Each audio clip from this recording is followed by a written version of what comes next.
Et l'idée alors de cette adhésion, c'est de faire un cours qui soit un peu l'adhésion pour les nuls. Enfin, c'est un peu comme le reste, si vous voulez. Hein. C'est un peu comme la photo demain, d'ailleurs c'est un peu la photo pour les nuls. C'est pas non plus le truc super pointu. Je cherche juste à vous redonner les propres expériences que j'ai eues. Donc encore une fois, ces machins-là, moi j'ai jamais rien compris quand j'étais à la fac.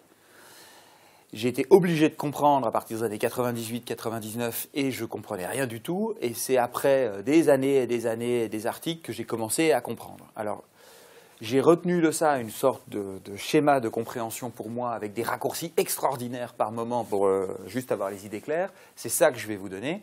Si après ça vous passionne ou que vous voulez vraiment des mini-détails, j'ai mes bons amis, des armoires entières d'articles remplis là-dessus que je peux vous envoyer, vous donner les références.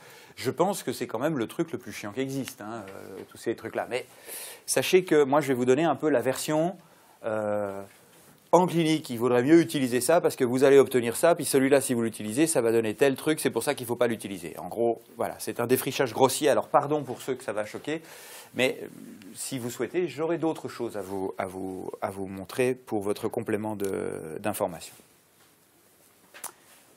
Ah oui, si je ne remets pas la clé, ça ne va pas fonctionner. Voilà. Hop là. Zo. Alors, on va faire un plan tout à fait simple. Quid de la digue avec les adhésifs, vous allez comprendre. Et ensuite, on va voir un petit peu plus sur les adhésifs. Alors, il n'y a pas de négociation avec la digue, c'est pas, là je ne peux pas la mettre, les vieux je les étouffe, les enfants c'est pas possible, l'individu d'âge moyen, mais celui-ci il est claustrophobe, c'est pas possible. Je comprends absolument toutes les réticences qu'il y a à utiliser la digue, parce qu'encore une fois, et c'est très précis chez moi, jusqu'en 1998, je ne l'ai jamais mis en bouche. Jamais. Pas une seule fois. Donc j'avais que des cas où on ne pouvait pas la mettre. Vous avez peut-être certains cas comme ça aussi au cabinet. À la fac, j'ai quand même été capable, on peut le dire, ils m'ont donné mon diplôme, ils ne peuvent pas le reprendre maintenant, mais à la fac, donc, bon, certes c'était une des plus mauvaises facs de France, mais quand même, à la fac, j'étais quand même du genre, en endo, ils nous obligeaient à mettre la digue, hein. Comme je suis gaucher, j'étais sur le dernier fauteuil qui était perdu là-bas au fond, personne ne venait jamais, j'essayais de l'enterrer encore un peu plus, de me cacher comme ça, on ne voyait même pas derrière la palissade que Gerdol était en train de bosser. Et j'allais faire mes radios, il y avait un appareil radio à l'autre bout de la salle, vous avez peut-être aussi connu ça, donc le patient était censé se balader avec la digue. Alors moi, oui, je lui mettais quand même un crampon avec une digue au moment où j'allais faire la radio, et je la retirais au moment où je reprenais. Donc pour vous dire quand même le niveau, donc les réticences vis-à-vis de la digue, je les comprends parfaitement. Et puis il y a un moment où je me suis dit, il faut arrêter les conneries. Quand j'ai compris comment ces adhésifs fonctionnaient, eh ben, on comprend bien que ça ne peut pas, malheureusement dans un premier cas, parce qu'on se dit ça va être dur, fonctionner sans digue. Donc il faut mettre la digue. Ne retenez qu'une chose, et je vais essayer de vous expliquer pourquoi. Il faut d'ailleurs que je vérifie, je ne suis pas sûr que mes vidéos marchent, mais sinon je ne les ai pas revérifiées hier soir. Mais ça n'a pas d'importance, je les ai quelque part sur le disque dur. Il faut d'ailleurs vérifier, il ne faut pas d'ailleurs vérifier, quand vous allez devoir vous poser la question. Le truc, c'est que passer le cap de c'est long, c'est compliqué. Je racontais tout à l'heure à je ne sais plus qui, j'ai fait un composite hier matin sur une incisive centrale d'une jeune fille de 10 ans. Il m'a fallu 2h30 en tout, dont une demi-heure rien que pour mettre la digue. C'est parfois hyper compliqué, même avec un gros entraînement, puisque je travaille tous les jours de la semaine dans mon cabinet et je vois, je sais pas, 6, 8, 10 patients par jour. En moyenne, pour des choses classiques. Donc ça veut dire que je la mets 10 fois. On la met tellement souvent que ma nouvelle assistante dont je vous parlais, on fait très peu de couronnes au cabinet, ça arrive quand même des fois. L'assistante m'avait, la première couronne qu'on a fait ensemble, elle m'avait préparé la digue pour la couronne. Et je lui ai dit non, là, on ne la met pas pour ça, on va juste poser avec un oxyphosphate. Ah bon, vous ne mettez pas la digue? Genre, ah ouais, donc c'est la digue, mais là, la couronne, là, c'est pas possible, 3 mm sous-gingivale, on va pas la mettre. C'est justement pour ça qu'on fait plus de couronne, pour plus se faire chier avec les trucs comme ça.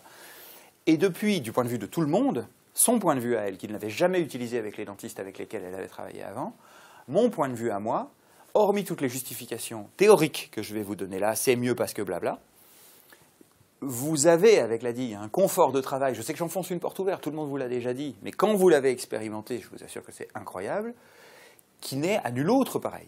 Les patients n'ont plus de joues, n'ont plus de langue, ouvrent toujours la bouche, enfin, ça, ils ont... Alors moi, j'aime pas trop la digue à la marseillaise qui ne prend qu'une dent, je préfère les mettre en palissade, mais disons qu'ils n'ont que quelques dents, mais je dirai pourquoi. Et ça, c'est pour ça que je suis capable aujourd'hui, pas pour le plaisir de me la jouer ou je ne sais quoi, de passer un long moment à me battre pour essayer de mettre la digue, c'est juste pour moi être tranquille. Après, il se trouve que c'est bien pour le composite, donc voilà, c'est une pierre deux coups. Mais encore une fois, c'est comme le reste, c'est une manœuvre égoïste dans un premier temps. Alors je vais essayer de vous donner 2-3 trucs pour que ceux qui ne la mettent pas encore, parce que je sais que vous la mettez tous tout le temps, mais si vous voulez encore la mettre un peu plus souvent, voilà, je vous donnerai quand même 2-3 petits trucs. Bien sûr, contrôle des fluides et de l'humidité. Il y a même pas mal d'études scientifiques qui montrent que, avec une bonne aspiration des cotons salivaires, il est tout à fait possible de ne pas ou très peu avoir de contamination humide directe. Pas trop de sang, pas trop de salive, ça la salive c'est relativement simple.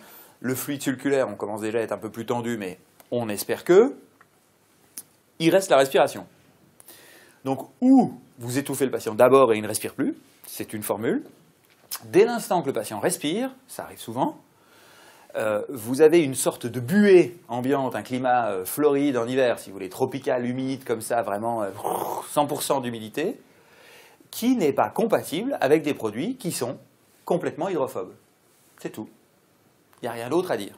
Donc l'humidité directe, c'est une chose, mais l'humidité directe de « mais mon aspiration, elle est bonne », d'accord, mais l'humidité indirecte, c'est pratiquement la même chose que la vague de salive qui vient recouvrir la préparation.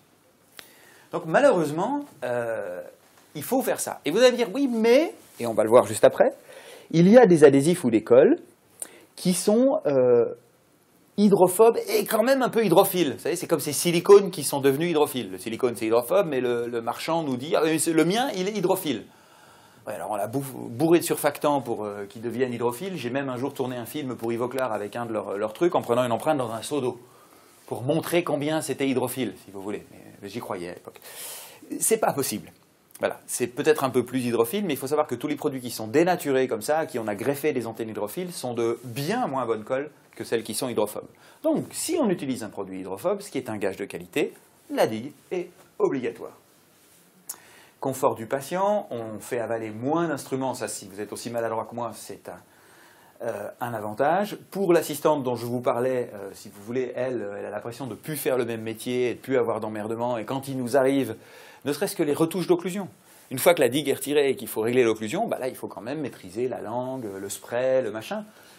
Ça la rend folle, alors qu'elle a fait ça avant sans aucun problème. Là maintenant, ah oui non mais c'est emmerdant, c'est stressant. Ouais, moi aussi je déteste ce moment-là où il y a la langue qui revient. Et pour les patients, alors ça là-dessus aussi, moi j'ai vaincu complètement tous mes a priori, c'est quelque chose d'incroyable. Des patients hautement improbables comme étant des grands fans de la digue cachée, qui se révèlent tout d'un coup. Bon, les gosses, j'aime bien la pédo. Donc il se trouve que les mercredis après-midi, je fais souvent de la pédo. Pas pour les soins eux-mêmes, si vous voulez, les soins ça n'a rien d'intéressant, mais pour les individus qu'on soigne, j'aime assez ce truc-là.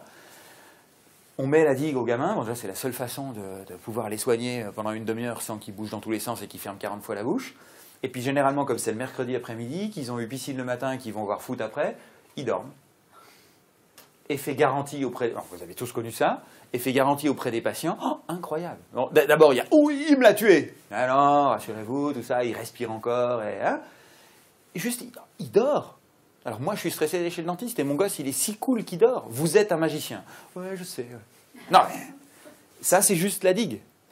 Et les patients âgés, parce que voilà, on dit les patients âgés, ils ne peuvent pas. C'est un peu comme, je vous parlerai aussi un jour du quick slipper pour faire les anesthésies, les trucs comme ça. C'est un peu comme ces petits trucs assez extraordinaires. Les patients vous disent, oh, c'est nouveau comme technique. Ouais, ça a une quarantaine d'années, on peut dire, c'est assez nouveau. J'avais jamais eu ça. Oh, mais c'est fantastique, hein. Le petit vieux qui fait de l'insuffisance respiratoire, etc. Donc vous pensez qu'il va clamser juste en se redressant du fauteuil. La digue, il a adoré. Incroyable. Et ça amène des patients. Donc moi, je suis très content quand on m'amène des patients. Parce qu'encore une fois, je suis juste un dentiste normal. Donc non, je dis pas normal. Normal, c'est plus bon maintenant. Hein. Normal, c'est un mauvais adjectif. Dentiste standard. Normal, c'est une connotation adipeuse, on va dire. Hein.